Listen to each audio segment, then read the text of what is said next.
মৰমৰ ছাত্ৰ ছাত্ৰীসকল ইতিমধ্যে আমি মানসিক দক্ষতা দুই এটা ভিডিঅ' কৰিছোঁ। আজি আমি আন এটা ভিডিঅ' লৈ লৈছোঁ। এইটো ভিডিঅ'ত হ'ব তোমালোকৰ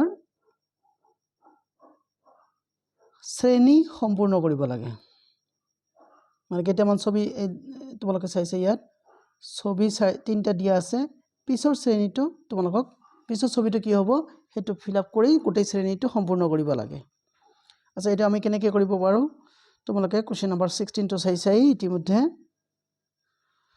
যে প্ৰথমটোত কি আছে আমাৰ প্ৰথমটোত আছে আমাৰ ত্ৰিভুজ, তাৰপিছত চতুৰ্ভুজ, তাৰপিছত পঞ্চভুজ।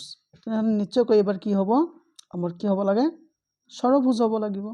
ইয়াত প্ৰত্যেকটোতে বাহু তিনিটা ইয়াত তোমাৰ তিনিটা বাহু চাইছা, ইয়াত চাৰিটা বাহু, ইয়াত পাঁচটা বাহু, তেনেহ'লে ইয়াত ছটা বাহু হ'ব। ছটা বাহু বিশিষ্ট ছবিটোক আমি ষড়ভুজ বুলি কওঁ। গতিকে অপশ্যন 3 তোমালোকৰ আনচাৰ। নেক্সট কুৱেশ্যনটোত কি আছে আমি চাই দিছোঁ। এইটো তোমালোকৰ 17টো চোৱা। প্ৰথম ছবিটোত তোমালোকৰ আছে এনেকা যে ওপৰৰ স্কুৱেৰটোত এটা ফুটা, ইয়াত ওপৰৰ ছবিটোত এটা ফুটা আছে কিন্তু তলত এটা তোমালোকৰ সলিড নোহোৱা ফুটা এটা বা স্কুৱেৰ এটা বঢ়াই দিছে। আচ্ছা, তাৰপিছত তোমালোকৰ হ'ল কি ইফালে ফিল আপ কৰিলে কি এটা সলিড ফুটাই দি হয়নে? আৰু তাৰপিছত তোমালোকৰ কেনেকুৱা হ'ব, ইফালে যদি সলিড ফুটা দিয়া হয়, সলিড ফুটাৰ পিছত তোমালোকৰ দিয়া হ'ল সলিড নোহোৱা এটা ফুটা, সলিড নোহোৱাৰ ফুটাৰ পিছত আকৌ সলিড ফুটা, তেনেহ'লে এইবাৰ হ'ব আমাৰ ডায়গনেলি কি হ'ব সলিড নোহোৱা ফুটা হ'ব। আচ্ছা, এইটো কেনেকৈ আছে সলিড নোহোৱা ফুটা, এইটো হ'ব আমালোকৰ অপশ্যন। চাইছে তোমালোকে এনেকৈ। তাৰমানে আকৌ তোমালোকক মই ছবিটো বুজাই দিছোঁ ভালকৈ অলপ বহল কৰি কেনেকৈ হ'ব। ইয়াৰ এক্সপ্লেনেশ্যনটো মই দি আছোঁ ৰ'বা। মানে কেছটো তোমালোকৰ এনেকুৱা হৈছে, এনেকুৱা দি আছে নহয়। ফাৰ্ষ্ট ইয়াত তোমালোকৰ সলিড, তাৰপিছত ইয়াত সলিড নোহোৱা মানে তাৰপিছত ইয়াত সলিড দিছে, তেন্তে নিশ্চয়কৈ ইয়াত কি হ'ব আমাৰ সলিড নোহোৱা এটা ফুটা হ'ব। সেয়াই আমাৰ আনচাৰ। গতিকে তোমালোকে হয়তো গমেই পাইছা এইটো আমাৰ অপশ্যন। তেনেহ'লে কোনটো হ'ব আমাৰ অপশ্যন হ'ব 3-2 গ'ল। নেক্সট তোমালোকৰ কি আছে, এইখিনিতে তোমালোকৰ অলপ লেতেৰা হৈ গৈছে, এইখিনি চাফা কৰি দিছোঁ ৰ। নেক্সট তোমালোকৰ কুৱেশ্যন যিটো আছে সেই কুৱেশ্যনটোত তোমালোকে চাইছা 80 নম্বৰ কুৱেশ্যনটোত যে আমাৰ জিগজেগ লাইন আছে। এই জিগজেগ লাইনটো কি কৰিছে, জাষ্ট ছেকেণ্ড কেছটোত তোমালোকৰ জাষ্ট ওলোটাই দিছে।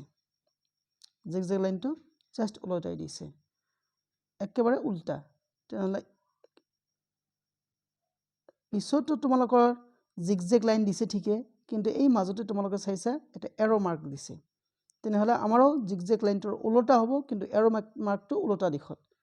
এই যে এইটো যদি আমাৰ জিগজেগ লাইন হয় তেনেহ'লে ইয়াৰ উল্টাটো কোনটো হ'ব, এইটো হ'ব। আৰু ইয়াত চাইছা চৰি এইটো নহ'ব, উল্টা ফালে কোনটো হ'ব, এইটো আমাৰ ৰাইট অপশ্যন। গতিকে তোমালোকে এইটো লিখিব লাগে। তাৰমানে কি মই আকৌ বুজাই দিছোঁ ৰ'বা, তোমালোকক এক্সপ্লেইন কৰি দিছোঁ। আমাৰ ছবিটো আছে এনেকা,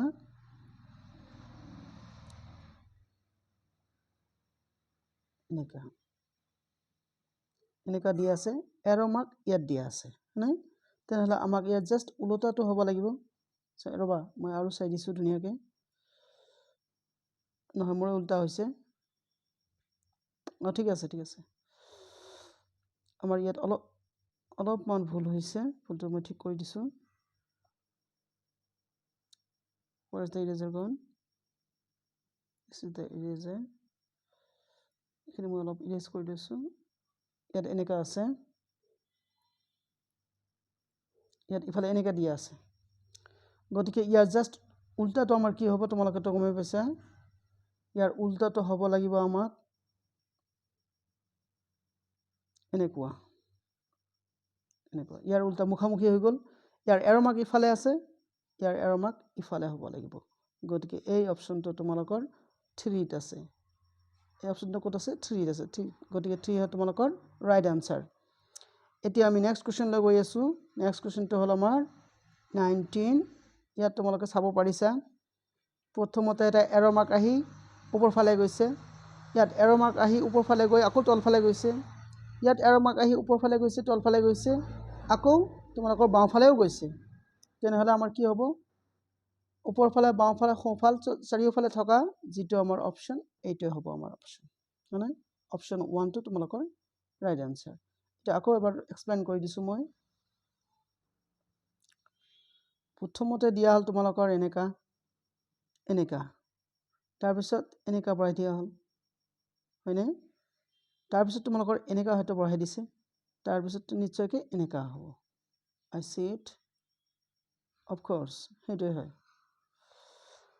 এতিয়া নেক্সট কোৱেশ্চনটো তোমালোকৰ যেটো চাইছা 29 ইয়াত আমাৰ সাৰ্কেল আছে সাৰ্কেলত তোমালোকে চাইছা কি যে এই সাৰ্কেলৰ তোমালোকৰ যেটো আনসলিড সাৰ্কেল এই আনসলিড সাৰ্কেলটো তোমালোকৰ লাহে লাহে আগবাঢ়ি আছে তাৰ মানে কি তোমালোকৰ ছবিটো এনেকৈ ঘূৰিছে নাই যেহেতু ইয়াৰ 90 ডিগ্ৰী ঘূৰিছে ইয়াত আহিছে ইয়াক আকৌ 90 ডিগ্ৰী ঘূৰাৰ পিছত ইয়ালৈ গ'ল নাই তেনেহলে ইয়াক আকৌ যদি আমি 90 ডিগ্ৰী ঘূৰাও তেনেহলে কি হ'ব ইয়াতে মই দেখাই দিছো ইয়াতে 90 ডিগ্ৰী যদি আমাক ঘূৰাব লগিয়া হয় তেনেহলে আমাৰ আনসলিড সাৰ্কেলটো ইয়াত থাকিব সলিডটো ইয়াত থাকিব আৰু সেমি সলিড সাৰ্কেলটো ইয়াত থাকিব গতিকে এই অপশ্যনটো ক'ত আছে এতিয়া আমাক বিচাৰিব লাগে এই অপশ্যনটো আমাৰ ক'ত আছে চাই দিছো ৰবা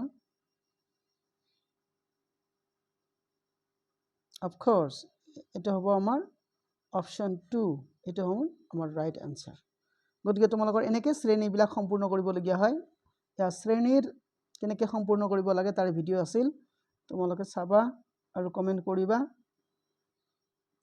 থ্যাংক ইউ